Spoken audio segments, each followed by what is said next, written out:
Hello everyone, कैसे हैं आप सब लोग। आज है 5 सितंबर और टाइम अभी मॉर्निंग का है। तो 10:30 11 का टाइम होगा। तो यहाँ पे मैं बना रही थी मक्खन, क्योंकि मुझे निकालना था घी। तो मैं वही मलाई से मैंने मक्खन निकाला। इसमें डाला मैंने भी एकदम चिल्ड वाटर। चिल्ड वाटर डालने से क्या होता है ना कि जितना मक्खन है वो एकदम से निकल आता है। तो ये जो भगोना था वो दूध का ही था, जिसमें मैं दूध गर्म करती हूँ, तो उसी में मैंने बना लिया था। तो उसके बाद इसको मैंने रख दिया है पिघलने के लिए, मतलब घी बनने के लिए गैस पे। और ये जो मैं कल संडे को गई थी मार्केट सामान लेने के लिए, वही सामान था, ऐसे ही रखा हुआ था। तो मैंने सोचा कि चलो इसको इसकी जगह पे रखा जाए। तो वही मैं सब निकाल रही हूँ, आज बच्चों की छुट्टी है। तो ये वाला सारा सामान निकाल के मुझे रखना है, क्योंकि फिर ये यहीं पे पड़ा रहेगा तो फिर अच्छा नहीं लगेगा। तो इसको भी इसकी जगह पे रखना बहुत ज़रूरी है। तो वही मैं काम कर रही हूँ कि जितना भी सामान मैं लेके आई थी वो मैंने सबसे पहले निकाला, फिर उसको कौन सा चीज़ कहाँ पे रखना होता है वही उसकी जगह पर रख के, फिर जब निकालना हो तो फटाफट से कोई भी जिसको जिस चीज़ की ज़रूरत होती है ना, वो आराम से उस चीज़ को निकाल लेता है। तो वही मैं यहाँ पे कर रही हूँ। जब तक मैंने सोचा कि मैं ये सामान जो है इसको लगा देती हूँ, तब तक जो मैंने घी बनने के लिए रखा है उसको मैंने बिल्कुल धीमी सी आंच में रखा है। तब तक वो भी जो है पिघल जाएगा, मक्खन पिघल जाएगा, उसमें से घी निकल जाएगा। तो मेरा ये वाला काम भी होता रहेगा,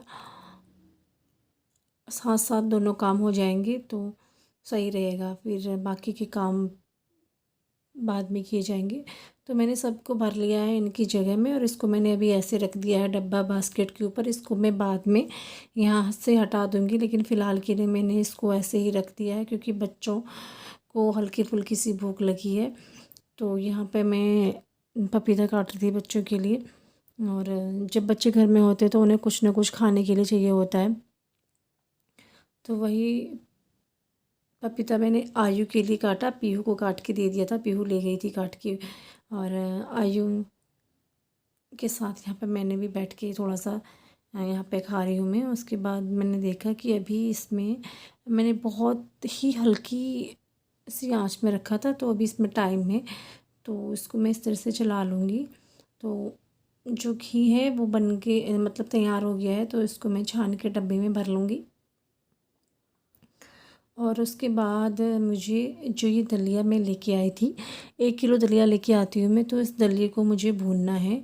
इसको अच्छे से मैं घी में भूनूंगी, और घी में भूनने के बाद ना मैं इसको एक डब्बे में रख दूँगी, ताकि जब मुझे ज़रूरत हो, क्योंकि दलिया जो है वो सुबह के टाइम में ही बनता है। तो सुबह के टाइम में बहुत भाग दौड़ होती है, तो उस समय उतना टाइम नहीं मिलता है। तो जो दलिया है ये इसको मैं घी में अच्छे से भून के एयर टाइट मतलब डब्बे में आप रख दो, तो इसको आप 1 महीने आराम से चला सकते हो। तो उससे क्या होता है ना कि सुबह फटाफट से दलिए को कुकर में डाला और सीटी लगाई, दूध डाला, तो फटाफट से जो बन जाता है, क्योंकि मेरे यहाँ मीठा दलिया ही बनता है।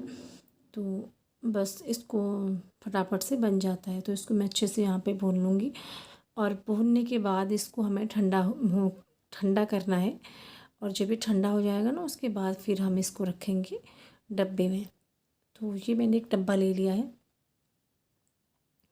इसको अच्छे से साफ़ कर लिया है, और इसमें जो ये दलिया मैंने भून के रखा था अभी ठंडा हो गया है, तो इसको मैं इसमें भर लूँगी। ऐसा करने से ना टाइम की बचत हो जाती है और फटाफट से काम हो जाते हैं। तो ये मैंने भून के इसमें रख दिया है। और इसके बाद मुझे करने हैं कपड़े प्रेस। जो मैंने धुले थे वो मैंने ऐसे ही संडे की शाम को, मतलब जब मैं मार्केट जा रही थी, ऐसे ही रख दिए थे। तो उनको मुझे हटाना है, मतलब देखना है किस किस कपड़े में प्रेस होगी। तो वही कपड़े मैं अलग करके उन कपड़ों में प्रेस करूँगी, और बाकी के जो कपड़े हैं वो मैं रख दूँगी ऐसे। कभी कभी मैं डेली वाले कपड़ों में प्रेस करती हूँ, कभी मैं नहीं करती हूँ। और मुझसे ना ऐसे मतलब झुक के खड़े होके प्रेस नहीं होती है, मुझे बैठ के होती है, क्योंकि मेरी फिर कमर में दर्द हो जाती है। तो मैं ऐसे ही करती हूँ प्रेस, आराम से बैठ के पालथी मार के, तब जाके मुझसे प्रेस होती है, वरना मुझसे खड़े होकर ऐसे झुक के प्रेस बिल्कुल भी नहीं होती है। तो यहाँ पे मैंने कपड़े जो थे वो सारे कर लिए थे प्रेस। और उसके बाद थोड़े से ये थे जो बच्चों के डेली वाले टी शर्ट वगैरह थी, इनको भी मैंने किया था। और अपनी भी एक दो कुर्ती वगैरह ऐसी थी, उनको भी मैंने प्रेस कर लिया, क्योंकि कॉटन की कुर्ती में प्रेस नहीं मारो ना तो फिर ये अच्छी भी नहीं लगती है, सिकुड़ी सिकुड़ी सी रहती है। तो यहाँ प्रेस हो गई है। उसके बाद मैंने कर ली थी दाल बॉईल। दाल मैंने मसूर और जो धुली हुई मूंग होती है उसकी बॉईल की थी। तो इसमें मैं इस करछी में ही मैं इसे तड़का दे रही हूँ, मतलब वैसे जो तड़का भगवा मतलब उसमें होता है ना कढ़ाई में रख के, वैसे वाला नहीं दे रही हूँ, इस तरह से तड़का दे रही हूँ। क्योंकि बहुत जल्दी वाला जो खाना होता है इसको इसी तरह से मतलब मैं बनाती हूँ। और उसके बाद मुझे बनाने हैं चावल। तो उसके लिए भी मैं पहले हम जब बहुत पहले छोटे थे ना, तो उसमें मम्मी ऐसे ही मांड निकाल के बनाया करती थी, तो वही मैं आज बना रही हूँ। यहाँ पे चावल भिगोने के लिए रखे थे मैंने। तो और इस दाल में मैंने धनिया है उसको काट के रख दिया है, क्योंकि बिना धनिए की ना दाल भी फिर वो अच्छी नहीं लगती, थोड़ा सा धनिया डाल दो तो वो थोड़ा अच्छी लगती है। तब तक मेरा जो पानी है चावल के लिए रखा है वो पानी गर्म हो जाएगा। तो यहाँ पे पानी जो है उसमें बबल्स आने लगे हैं, तो इसमें फिर मैं चावल डाल दूँगी। तो छोटे थे तो हम ऐसे ही करते थे। उसके बाद फिर आ गया प्रेशर कुकर का ज़माना, फिर हम प्रेशर कुकर में बनाने लगे चावल। एक सीटी लगी कि चावल बन गया। तो आज मैंने फिर पहले जैसा ही बनाया, चावल मार निकाल के। और इधर मैं बनाऊँगी रोटी अपने लिए। तो मैंने आटा निकाल लिया है और इसको मुझे गूँथना है। बस मुझे अपने लिए ही रोटी बनानी है, अपने भर की। तो बस जितना मुझे बनाना होता है उतना ही मैं आटा गूँथ के बस यहाँ पे मैं बना लूँगी रोटी। और ब्लॉग में आजकल ज़्यादा बड़े नहीं डाल रही हूँ, क्योंकि फिर आप लोग बोर हो जाओगे। क्योंकि अलग भी ऐसा कुछ नहीं डालती हूँ, वही रोज़ घर गृहस्थी की ही काम होते हैं। तो चलिए फिर ब्लॉग का कर देती हूँ एंड मिलेंगे आपको नए ब्लॉग में, तब तक के लिए बाय।